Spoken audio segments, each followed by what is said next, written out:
और यहाँ सूत जी महाराज भी 3 घटना बताते हैं। और इसमें पहली घटना ये है, जब परीक्षित जी महाराज गंगा तट पर बैठे थे। परीक्षिते कथां वक्तुं सभायां संस्थिते शुके सुधा कुंभ गृहीत्वेव देवास्तत्र समागमन्। परीक्षिते कथां वक्तुं, परीक्षित जी को श्राप हुआ, 7वें दिन तक्षक डसेगा, वो कथा आगे आएगी। लेकिन यहाँ पर एक नमूने के रूप में सूत जी महाराज बता रहे हैं श्रोताओं का विश्वास मजबूत करने के लिए।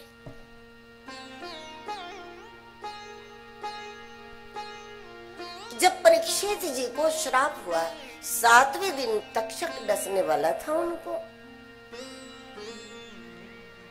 और परीक्षित जी गंगा तट पर जाकर बैठ गए। सांप लगने के बाद परीक्षित जी के पास जो समय था, उस समय को परीक्षित सार्थक करना चाहते थे। यदि परीक्षित जी ये चाहते कि सर्पदंश हो जाए, उसके बाद भी मैं जीवित रह जाऊं, अगर ये इच्छा होती तो परीक्षित जी वैद्यों के पास जाकर बैठ जाते। वो भी सम्राट थे, कोई साधारण तो नहीं थे ना। वो बड़े बड़े डॉक्टरों को बुला के रख लेते।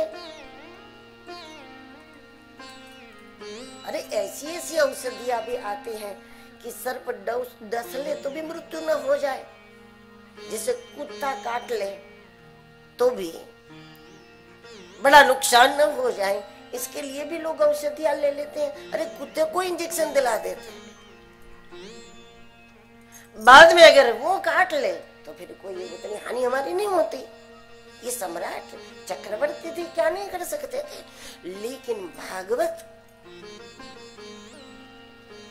ये वाला मार्ग नहीं बताता कि हम जीवन को लंबा कैसे करें। भागवत वो बताता है कि जीवन को दिव्य कैसे करें। जीवन की दिव्यता में आनंद होता है, जीवन की लंबाई में नहीं। शरीर छूटने के पहले यदि हमको ये सारी प्रक्रिया मालूम हो जाए कि शरीर छूटना क्या है और शरीर छूटने के बाद कि दुनिया क्या है, और शरीर छूटने के बाद हमारी गति क्या है, शरीर छूटने के बाद हमारा स्वरूप क्या है, उस दुनिया की सारी जानकारी प्राप्त हो जाए तो मृत्यु का भय समाप्त हो जाए।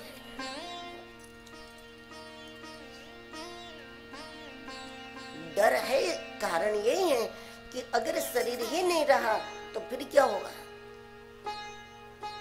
हम देखेंगे कैसे, चलेंगे कैसे, जाएंगे कैसे, समझेंगे कैसे, कैसे हमारी गति होंगी,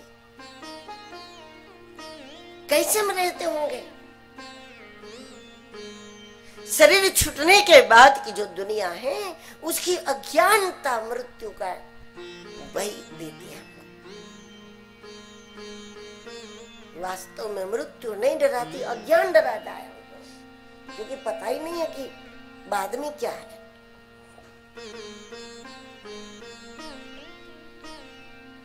लेकिन अगर आपको कम उम्र में भी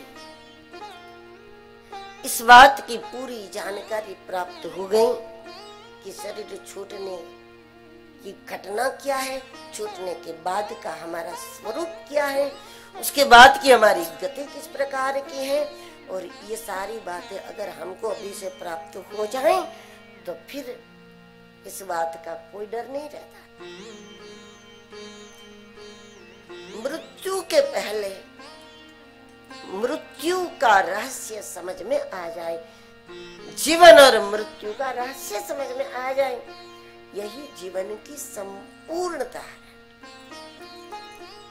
100 वर्ष तक रहना संपूर्णता नहीं है। संपूर्णता है जीवन और मृत्यु का रहस्य प्राप्त हो जाए। और जिसको भी प्राप्त हो गया हम उनको महात्मा कहते हैं, महापुरुष कहते हैं।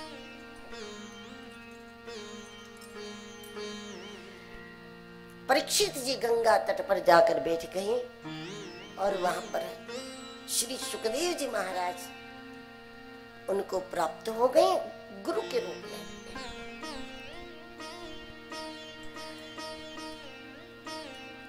काल के पहले उनको सद्गुरु मिल गए, मृत्यु के पहले महापुरुष मिल गए, तो समझ लो कि आपने मौत को जीत लिया। मृत्यु के पहले महापुरुष मिल जाना ही हमारी जीत है।